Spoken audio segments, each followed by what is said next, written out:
What's going on, guys? Welcome back. Today we are going to make a foldable on America's first three presidents. We are going to look at George Washington. We're going to look at John Adams. We're going to look at Thomas Jefferson. And we're going to look at what they did in their presidency. Specifically, you're going to pay close attention to how Jefferson helps with this idea of manifest destiny, which we talked about in a previous video. So what you're going to do is you're going to take your sheet of paper and you're going to fold it into a brochure like this. Your title page will say America's first three presidents. The middle, you are going to leave blank. You will fill that in with important terms and people that I'm going to give you. You will put those terms and people right there. And then on the inside, you will have three flaps. And you will label each one. The first one, Washington. The middle one, Adams. The third one, Jefferson. All right, so I'm going to use three different colors. Like usual, you do not have to, but it does help me organize my thoughts and the way that I think. So, first, we talked a lot about Washington. When we talked about the Constitution and the checks and balances and the way the government was set up, Washington played a very large role in doing that. So George Washington is president. He is president for 8 years from 1789 to 1797.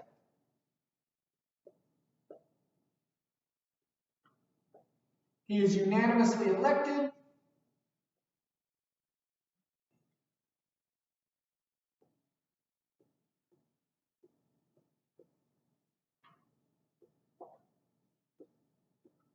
Meaning he gets 100% unanimously elected.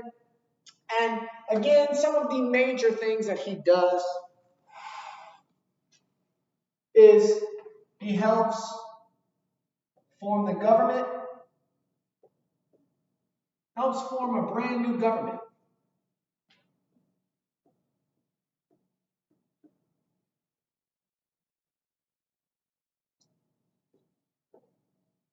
All right, so he does help form this brand new government, helps set it up. He also sets some presidential precedents. He's the first president. So the way that he does things and the way that he manages things is the way that lots of presidents after him would do. So he sets the presidential precedent.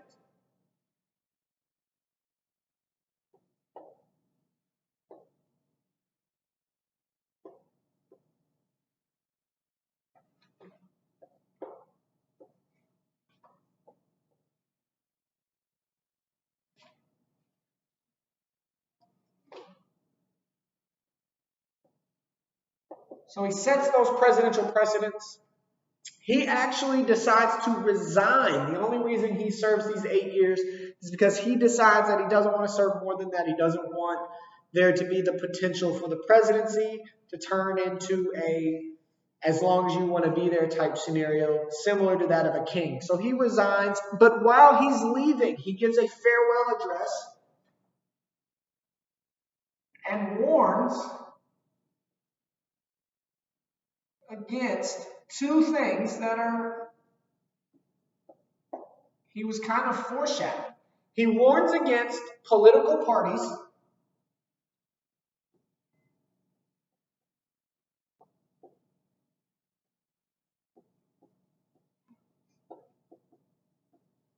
believing that political parties could lead to a huge division in the United States and therefore really hurt unity in the U.S. So he warns against political parties and he warns against foreign alliances, really just kind of arguing that America needed to remain isolated and focus on themselves. Warning again that these two things could lead to very, very bad things for America as a whole. The rest of that, there should be some space at the bottom of that flap.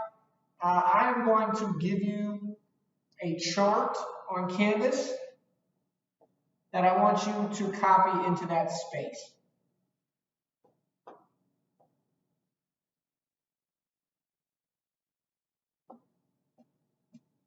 All right, so there's going to be a chart that's on canvas, and I want you to copy that chart in the remainder of that spot right there. It's going to show how Washington kind of set, again, these major precedents for what the presidents would do in certain situations.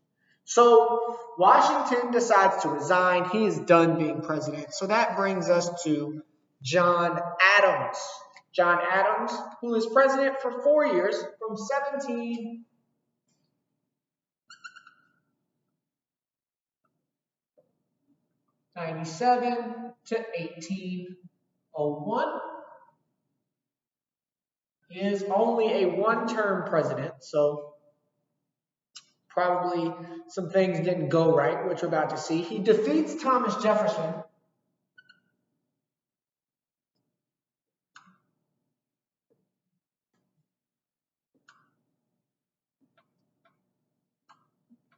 He actually defeats Thomas Jefferson, and the way that the Constitution was set up then was that the loser of the election would become the vice president. So Jefferson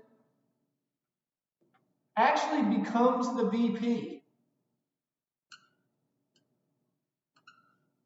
Could you imagine today if after the presidential campaigns, the way that they are run, if the loser of those elections became vice president? It would be chaos. It would be crazy.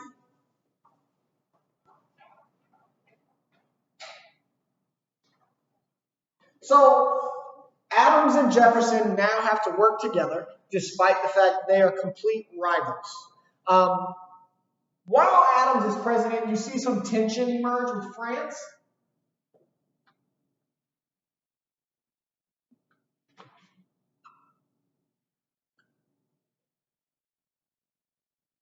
Some want the United States to go to war with France to ease those tensions.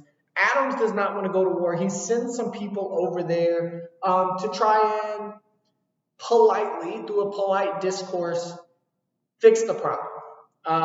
But the agents of France, the officials from France, in order to carry out just the conversation, demand a bribe from the United States in what becomes known as the XYZ affair.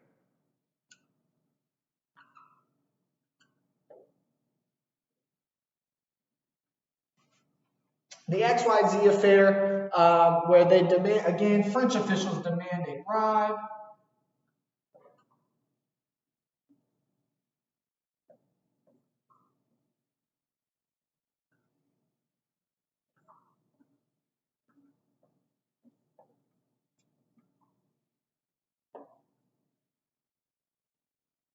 So France demands a bribe from the United States, demands that even before the conversation could be had, that this payment needs to be made. It gets back to the United States. It doesn't make the situation any better.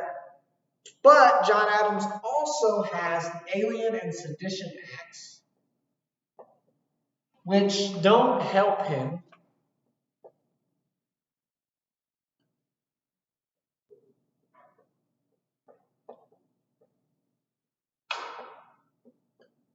So despite Washington's warnings, you see political parties start to emerge. That's why Adams and Jefferson had to go head to head in this election.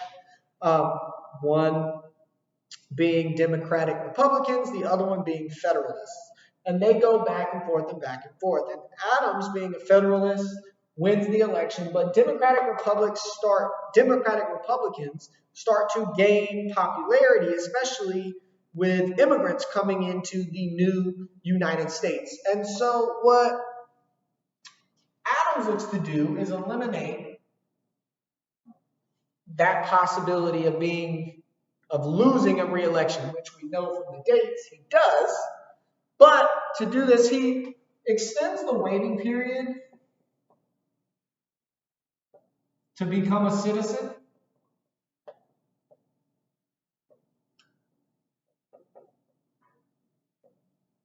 From 5 years to 14 years.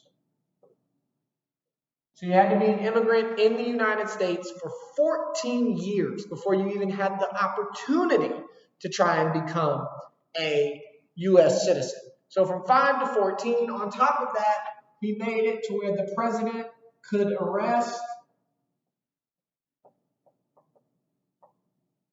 citizens, or not citizens, could arrest immigrants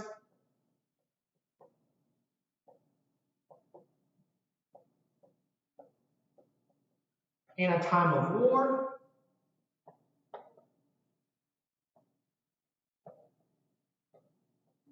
And then the last one that's kind of big, is he bans rebellious speech. Bans rebellious speech.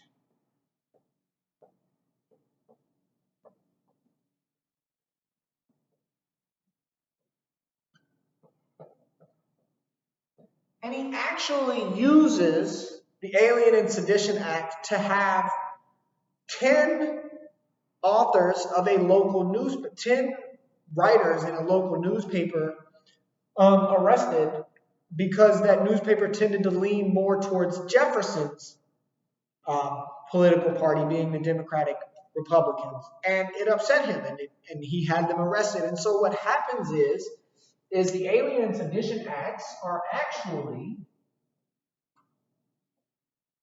and this is why that part about Jefferson being the vice president is important, because once he starts the Alien and Sedition Acts, it is combated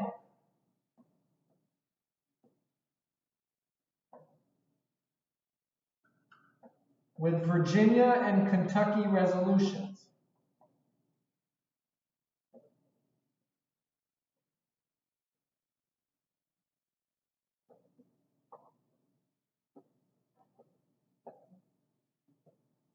It's combated with the Virginia and Kentucky resolutions that say this is unconstitutional. It should be the states' rights to determine what is or is not a fair law passed by Congress.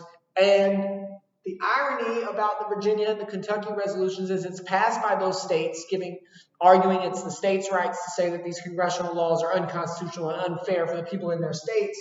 But one of the people leading the charge of the Virginia and Kentucky resolutions is the vice president himself.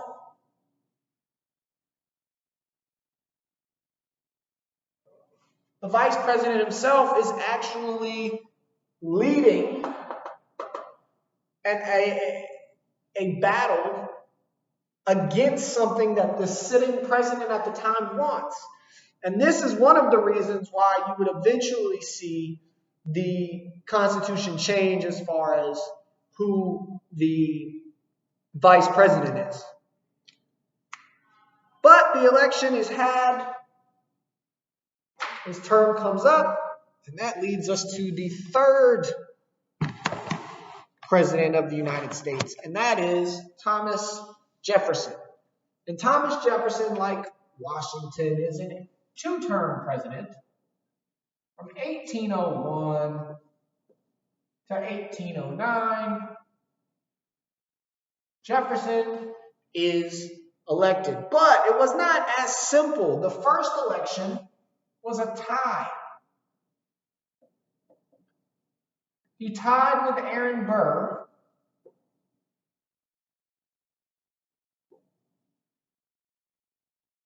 So 3 people ran for president. It was Jefferson, it was Burr, it was Adams. Adams finishes in 3rd place, but Jefferson and Burr end up tying. And so the House of Representatives has to break the tie. And so the House of Reps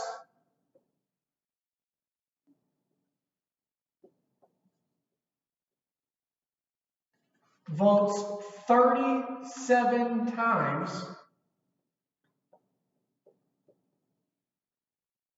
before a winner is declared.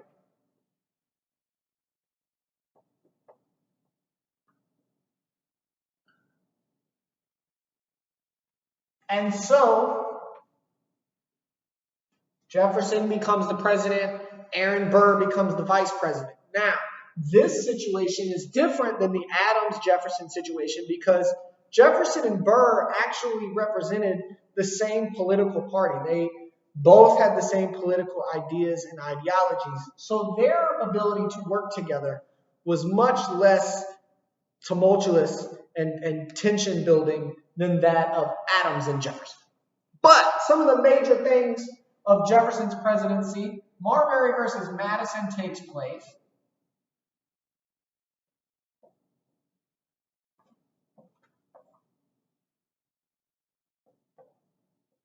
And Marbury was selected to be in a federal position by former President Adams, but his presidency had run out and the papers were never delivered. In fact, Jefferson had selected Madison and to be in his cabinet and given Madison the orders not to deliver the papers to Marbury.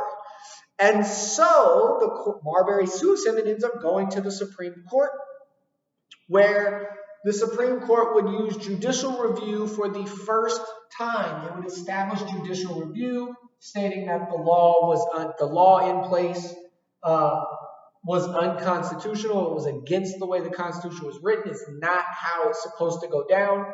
So they used judicial review for the first time.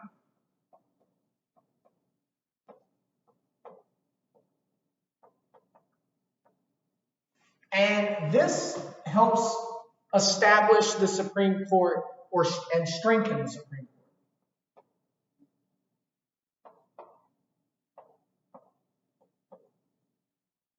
Court. Strengthens the Supreme Court and the judicial branch as a whole. And kind of helps solidify the checks and balance system that we talked about in our previous unit. But the biggest thing that Jefferson is known for is the Louisiana Purchase. And the Louisiana Purchase is important because it doubles the size. It doubles the size of America pretty much overnight.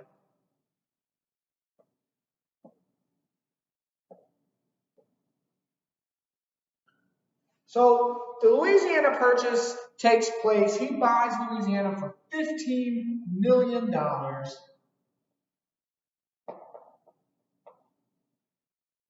And what ends up being 3 cents an acre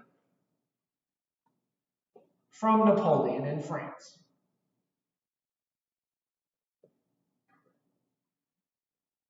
So $15 million, 3 cents an acre. He gets it from Napoleon, who really, really needed the money for all of the costly wars he was in while he was the leader of France. And so Jefferson buys this for the trade, the ability to trade, and the farmland.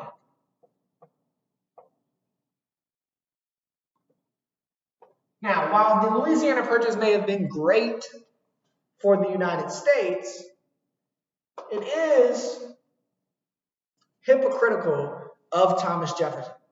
Just like Thomas Jefferson writes the Constitution and says all men are created equal, yet he owned slaves, and Benjamin Banneker, who worked for Washington to help draw out and organize how Washington, D.C. needed to be set up, writes a letter to Jefferson saying, hey, you said that all men are created equal, yet Jefferson's like, but I didn't really mean all men. Once again, Jefferson proves to be a hypocrite because Jefferson fought and argued that the president should never do anything that's not directly stated and written in the Constitution, yet there is nothing stating that the president has the power to buy land. And he especially does it without checking with Congress first. Buys the land, doubles the size of the United States. Again, not that this is a bad thing, just an example of Thomas Jefferson being a modern president. He's just like the modern presidents. They talk until they're presented with an opportunity. That's not necessarily what they stand for, and they flip-flop on it. But it increases trade, gives the Americas more farmland, but also gives military control over the Mississippi River.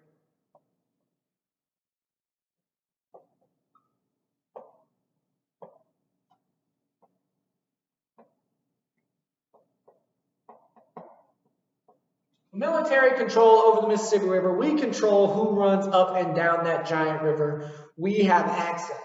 Now, the reason this is important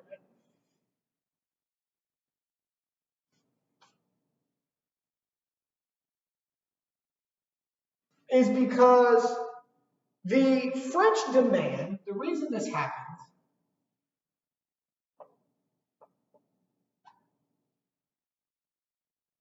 the French demand is down.